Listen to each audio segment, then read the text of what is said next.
Hi, I'm Stephen Ham from Archery Supplies. Today I want to talk about freight and just general stuff, right?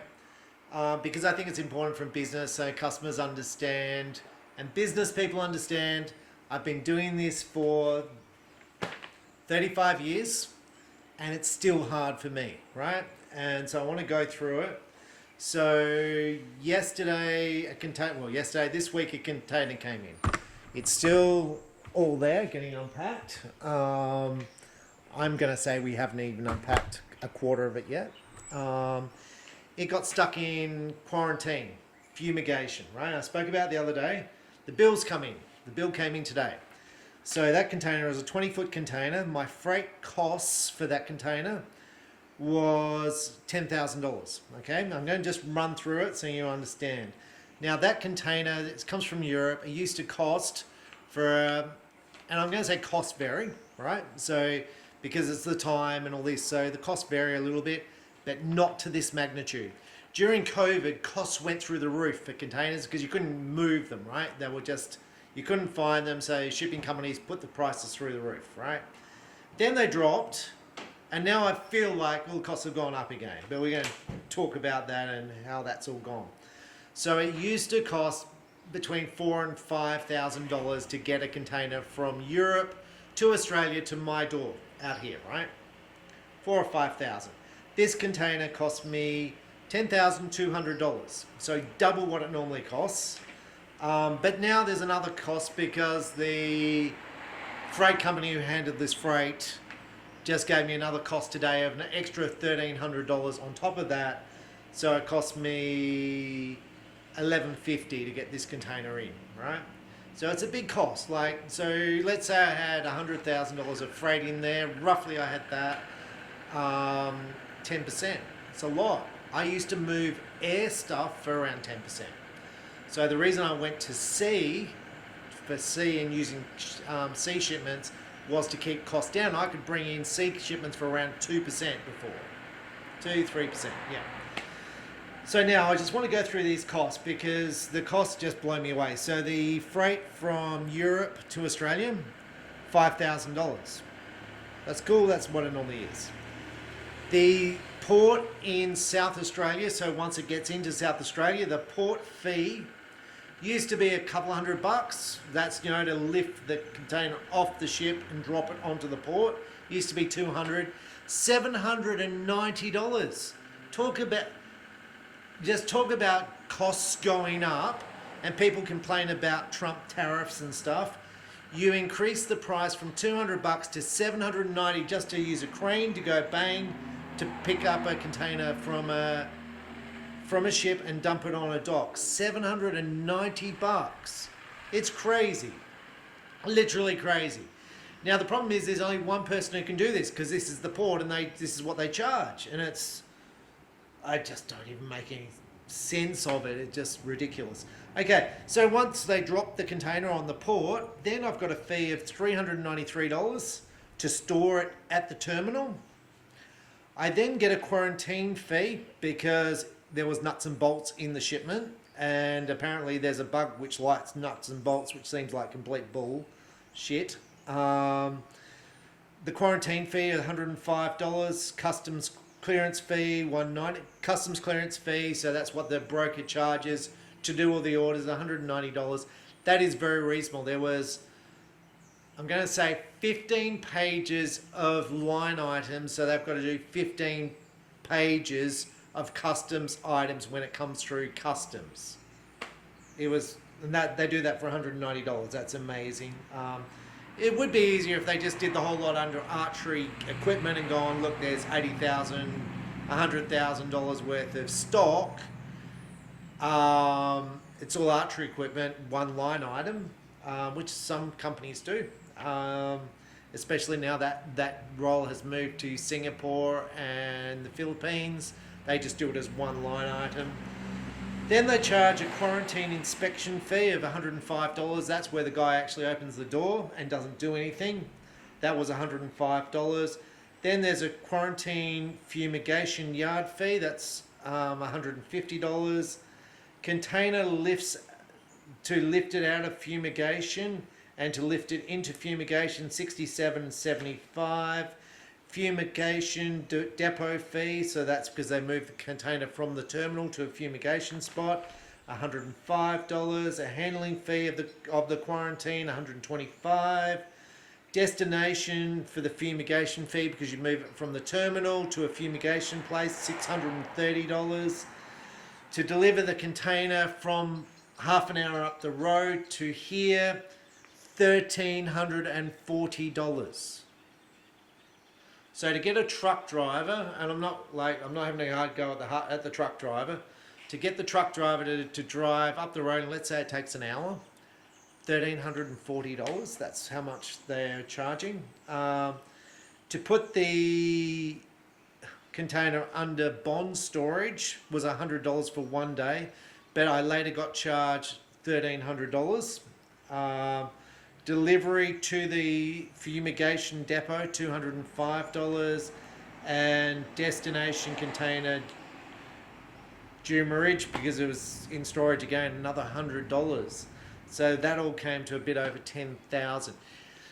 So let me just to simplify things. People are like, well, can you tell me the price of stuff? Not until I get all the fees, because this determines what I then charge the items out at, right? Because you've got factors of the Australian dollar versus the European dollar. This is in euro dollars, this shipment, euro. No, this one's in US dollars, because I've selected US dollars. So the US dollar is now 65 cents, which is a whole nother point. But now, yeah, so the freight, so then I calculate the freights and I work out all the things, and now I price it all, okay? Now, just on this shipment came in behind me here. This is Fivix, right? So I'll just show you, right? It's about 14 boxes of Fivix. It's not a bad size order. Now, this I haven't ordered, right?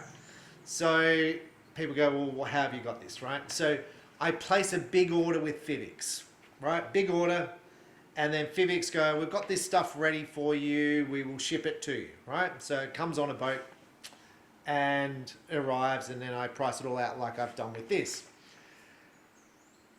And then what happens is Fivix makes more stuff because they didn't have everything ready when they make it, and this is the leftovers, right? So this is leftover Fivix stuff. Same as what happens with the other container, same as every other manufacturer in the world. When you order something, it's not that they will have it all in stock. They will have some of it. They might have 80% of it. They might have 90% of it. They might have 50% of it. And they say, would you like us to ship? Now, when it gets to a certain size, I go, yes, please ship. Now, I said with this one, yes, please ship, because it was a reasonable size. Now, this here. So you can see the size of it. It's not even one it's not even one pallet of stuff, right? It was 15 little boxes. The freight for this, so the freight from this one came from China. Fivix exists in Korea and China. Some stuff is Korea and some stuff is China, so it's a bit hard. But this is China. I'm sure it's China. I'm very sure it's China. This costs 4,500 Australian dollars to get it in. So when I talk about costs, I normally allow around 10% to move the freight, and that was that container that we're just talking about here, and all the fees, and how the fees have doubled in literally 2 years, which is crazy, and everyone's just taking their bit. This was $4,000 to bring this in by air. I got a price for sea to bring this in. The sea, I thought it would be cheaper than 4.5, so I'm very shocked. That's why I'm doing this video. I'm very shocked that's 4.5, because the size of this shipment, let's say it's $10,000, it means it's about 40% of the cost of the item. So it means instead of, if an item costs me $100 and I allow $10 for freight, it costs me $40 with freight to get this in. It's a huge, huge problem for me because my margins are not that high, okay? So this is a huge issue for me, because to bring a container, a 20-foot container in from China, it used to be $2,000. So I'm going to say right now, because everything's double, let's say it's $5,000, because let's just think. This cost me $5,000 to bring this in. So what I'm saying, just talking, is instead of flying stuff in, what I'm better to do with Fivix, and all companies now it's appearing, is to get a container in, just to order bulk stuff twice a year. And I believe this is what happens with the European JVDs and SSA. They all do a big order, fill a container and bring it in and keep their costs down, right? Because the cost of this is too much, right? There's nothing in here that I need, I think. There's no item in there that a customer ordered, okay? It's just left over from a container shipment, which would have been, I don't know, whenever I did the last container shipment. So it could wait until I've done another big order, because I'd be running out of some Fivix stuff now, right? So I'll then put together another order and bring it in, all in, right? So that was a huge issue for me, a huge shock, because my margins wholesale are less than 10%. My wages are 10%. So on wholesale, I don't make any money. And my margins on retail are minor, right? So I'm going to say again, Bitcoin. My Bitcoin today hit a new all-time high. And I'm going to say today, just in Bitcoin, I made more money today in Bitcoin than I probably make in a year trading Ultra Gear. Something to think about. Right, so yeah, so my story is, if you own a shop, freight is critical. And I'm just going to spin around here. There's lots of American companies here. Some American companies are amazing as far as my freight rates. I get incredible freight rates for air. They're amazing, crazy good, right? Like some of them I move for 2 or 3% by air. So that's here in Australia, 2 or 3%, and it's here within 7 days. It's amazing. And then I've got others where the freights are really high and it's a huge problem for me. So it depends on what deals they have with freight companies and stuff. Anyway, so yeah, the American stuff, some's good, some's not by air. And with the American companies, I'm picking them, like all the release aids are here on the wall, like Stanislavski. I'm going to pick Stan release aids, just there. There's a whole bunch of them. You can't bring that in by sea because it's too small. It's all condensed, small items that are very, very expensive. So that's got to come in by air. And luckily for me, I've got really good... Stan have really good freight rates for air. So Axel, really good freight rates. Scott's got pretty good freight rates. UltraView, not so good, right? So UltraView is crazy. I can't work out UltraView, but UltraViews, I don't understand. I just have to order huge amounts from UltraView just to try and keep my freight under control. Anyway, that's where I just do these videos for information because other people don't do it. So that's the problem of owning a shop, and it's like your cost can blow out on one shipment. So basically, you've got to reprice all your pricing, then everyone gets angry at you. The shops get angry, and then yeah. But the next time I bring in Fivix,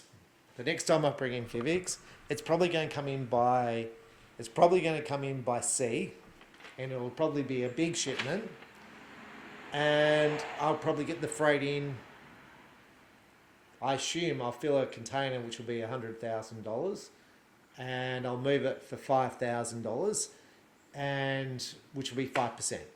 All right, and now we're happy because it means all the Fivix pricing can drop, and Fivix becomes really competitive compared to the competitors. So that's the plan. So anyway, I'll leave you with that. That's the Fivix and the SSA and the fumigation problems which we have.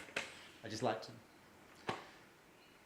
like to do these videos because people, I literally get asked every single day about how much is it going to cost, when stuff's going to be here, why is it not here yet, and it's the concept of like unpacking. Like I'm just going to go through some of this container. Like one of my stuff goes, I'll have this all finished for you tomorrow, and I'm like, so this is the container here, right? The container's all here, all there, boxes here, and it's not even. So there's all boxes there. I haven't put them online yet, right? But I'm just going to show you just down here. So we walk through the shop. Like we have hung up a lot of quivers, right? There's a lot of quivers there hung up. But there's a lot of stuff which is still in boxes which we haven't packed away yet, right? Like down here, see all those boxes? They're all chest guards. And I've got 7 boxes of chest guards. 7. It's crazy. Like, who orders 7 boxes of chest guards? And it's not like I don't have chest guards on the wall here, because these are all bicaster, but I'm low on some of the others. Like, I've got some Fivix there, I've got Win and Win, but these are all the Avalon.